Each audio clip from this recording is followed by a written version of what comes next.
બોટાદ શહેરના ખાસ રોડ ઉપર બીજા દિવસે સુરત પોલીસ બંદોબસ્ત વચ્ચે મેગા ડિમોલિશન હાથ ધરવામાં આવ્યું છે. રોડ પરના પાકા મકાનો, દુકાનો અને પતરાના શેડ સહિત 3200 મીટર ગેરકાયદેસર દબાણો દૂર કરાયા છે. બોટાદ શહેરના ખાસ રોડ ઉપર આજે બીજા દિવસે પણ વહીવટીતંત્ર દ્વારા ડિમોલિશન કામગીરી હાથ ધરવામાં આવી હતી. બોટાદના ઇતિહાસમાં સૌથી મોટું ડિમોલિશન વહીવટીતંત્ર દ્વારા કરાયું છે. શહેરના ખાસ રોડ ઉપર પાકા મકાનો, દુકાનો, પતરાના શેડ સહિતના દબાણો દૂર કરવામાં આવ્યા છે. શહેરના ખાસ રોડ ઉપર 3200 મીટર જેટલું દબાણ વહીવટીતંત્ર દ્વારા દૂર કરવામાં આવ્યું છે, તેમજ આગળના દિવસોમાં પણ દબાણ દૂર કરવામાં આવશે. શહેરના નદી વિસ્તાર, Gadhada road, Paliyad road, tower road સહિતના વિસ્તારોમાં દબાણ દૂર કરવામાં આવશે તેમ પ્રાંત અધિકારીએ જણાવ્યું હતું. મેડમ, આજે ખાસ રોડ ઉપર ડેમોલિશનની કામગીરી હાથ ધરવામાં આવી છે. કઈ રીતે આખી પ્રક્રિયા હાથ ધરવામાં? અમે દબાણ માટે સૌ પ્રથમ તો કેટલા દબાણો છે, RNBના કયા છે, નગરપાલિકાના કયા છે, મામલતદાર સિટી દ્વારા જે સરકારી પડતર ઉપર દબાણો થયેલા છે એનું એક યાદી બનાવેલી છે.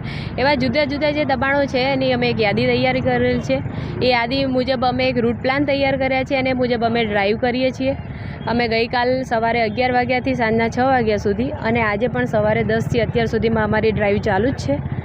અને કેટલી મિલકતોને નોટિસ આપવામાં આવી છે, કેટલી મિલકત ખાસા કરવામાં આવી? અંદાજિત તો અમે તો નગરપાલિકાની જેટલી પ્રોપર્ટી છે એમાં રિક્ષા ફેરવીને લાઉડસ્પીકર દ્વારા અમે ઘણા દિવસોથી જાણ કરીએ છીએ કે લોકો પોતપોતાની રીતે સ્વૈચ્છિક પોતાના જે દબાણો છે હટાવી લે અને દબાણની કામગીરીમાં. તો બોટાદ શહેરના ખાસ રોડ ડિમોલિશન કામગીરી ચાલી રહી છે, જેમાં ડિમોલિશન પ્રક્રિયા શાંતિપૂર્ણ પૂરી થાય જેના ભાગરૂપે 4 PI, 6 PSI તેમજ 70 જેટલા પોલીસ કર્મચારીઓ બોડી ઓન કેમેરા સાથે બંદોબસ્તમાં ફરજ બજાવી રહ્યા છે તેમ DYSP મહર્ષિ રાવલે જણાવ્યું હતું. બોટાદ શહેરની અંદર આજે બીજા દિવસે પણ ડિમોલેશનની પ્રક્રિયા શરૂ.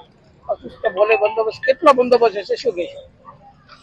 બોટાદ શહેરમાં હાલમાં તંત્ર દ્વારા જે દબાણ દૂર કરવાની કામગીરી ચાલી રહી છે તેમાં આજે ખાસ રોડ ખાતે દબાણ છે તે દૂર કરવામાં આવ્યા છે. આ દબાણ દૂર કરવાની પ્રક્રિયા શાંતિપૂર્વક રીતે પૂર્ણ થાય તે માટે તંત્રના સહયોગથી અહીં પોલીસ પ્રશાસન દ્વારા પૂરતો બંદોબસ્ત છે તે પૂરો પાડવામાં આવેલો છે. હાલમાં કુલ 4 PI રેન્કના અધિકારી છે, 6 PSI રેન્કના અધિકારી તથા 70 અન્ય પોલીસ કર્મચારીઓ છે તે બોડી ઓન કેમેરા અને સંપૂર્ણ તૈયારી સાથે અહીં બંદોબસ્તમાં ફરજ બજાવે છે અને આ પ્રક્રિયા